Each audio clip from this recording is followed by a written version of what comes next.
Hello, my name is cdepree, and I'm the Director of Educational Technology here at Potter's House High School. Today I'm going to talk to you about the Chromebook that your child will be issued to use over the course of this school year. And so this presentation will also cover the basics of Chromebook care and some other important topics that are all in the student planner. So let's go over some of those basics right now. Your student or your child will be receiving a ThinkPad Chromebook or something like this, along with a charger, and it will be personalized to each student with an ID tag and perhaps their name on a sticker. And it's important that that sticker stays on the computer. The basics of Chromebook use. Students should consider purchasing a case for the Chromebook, but that's not necessary. They can be in backpacks if students are very careful. But the Chromebook should be kept away from shelves, high places, and away from younger siblings. We ask that students charge their Chromebook at home overnight, and if possible, they should not bring the charger to school. Now, if the Chromebook cannot hold a charge throughout the course of the entire day, then the student can bring a charger to school. But because they get lost at school easily, we ask that if possible, keep them at home and in the same place. Number 3, usage. These are some obvious things. Don't throw the Chromebook. Don't share it. Don't forget to bring it to school every day. It's going to be used every day in school. Don't damage it. Don't slam it shut. And don't leave the Chromebook in a super warm or cold place for an extended period of time. Some other important suggestions. Be very careful when using your backpack if your Chromebook's in it. Always carry your Chromebook closed and with 2 hands. Keep your charger in the same place so you don't lose it. And keep your Chromebook away from food and beverages. That's one of the major causes of damage that we see. Here's some important information on protecting your Chromebook security. Students should never ever share passwords. Students should not even share their Chromebook with another student.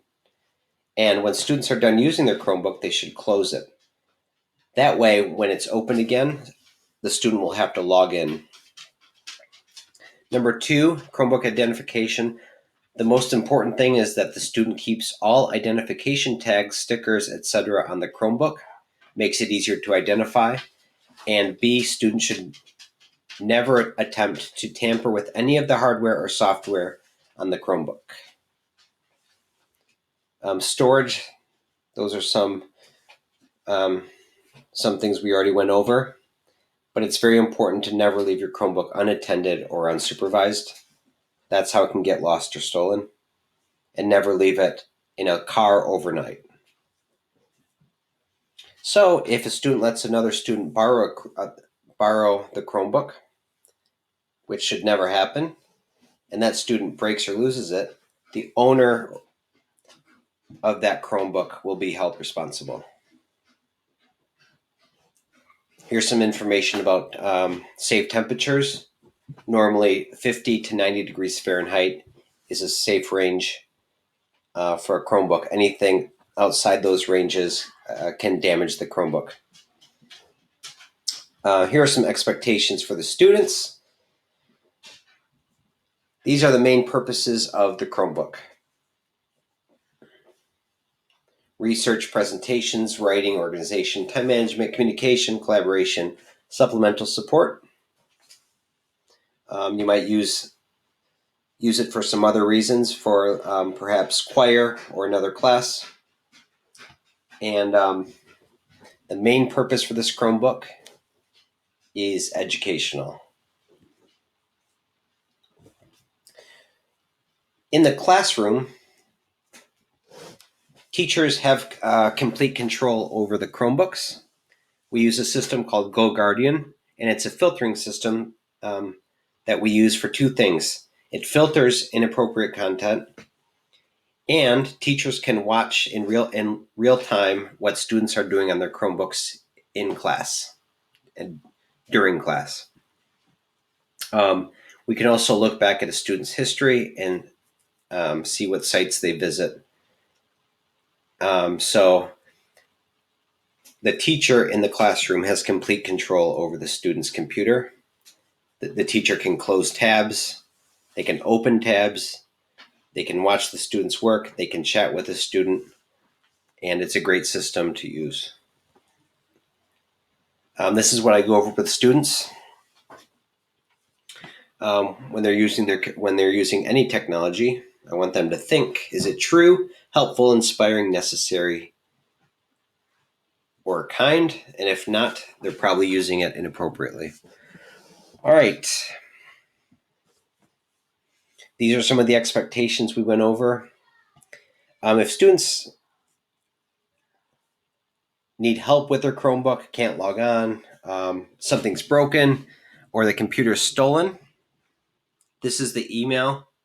They should send me an email right away, or parents can. The quicker I learn that a computer is lost or stolen, the easier it is to find it. And when students get their Chromebook, they should verify that their name is on all items. This is not necessary for the charger if they keep the charger at home. But if they need to bring the charger to school, they should put a sticker on it with their name on it. A student should open their Chromebook, sign into it with their TPH account, the account that ends with tphgr.org. See if they can get on Google Classroom and get familiar with it. Google Classroom is classroom.google.com. And they may have been added to some classes already. In the comments section below, there is a link to the Chromebook technology terms of use that parents and students must sign. It goes over everything that we talked about here, and it goes over the prices of the fees for damaged items like a lost Chromebook or a cracked screen or a broken computer, things like that. So that's going to be something that parents and students sign and return. We'll be handing those out today, but if you're not here, you can click the link and print it out. So look in the comments section for that, and also my email address if you have any questions. Again, if it's lost or stolen, let me know as soon as possible. And thank you very much. If you have questions, feel free to email me.